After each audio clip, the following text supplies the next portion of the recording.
Hey, it's Mark from Lexi Media, and in this short course I want to teach you how to use Local.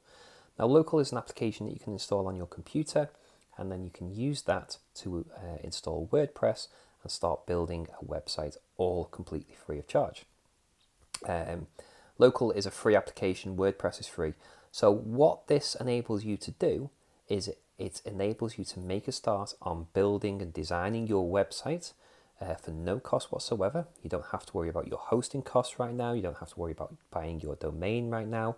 You can do that later on to host your website to make it live on the internet.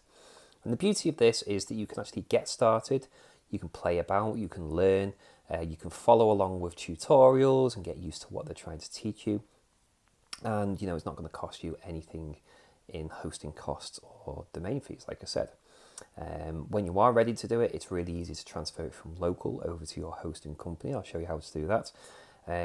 So yeah, Local's a brilliant tool, and if you are on a budget or you're not quite ready to just get your website out there, but you want to get started and get learning and having a go at doing things, then Local can provide that for you. And like I say, it's free. WordPress is free, and so you can get started for free. So let's jump over to the computer and I'll show you how to install Local and how to use it.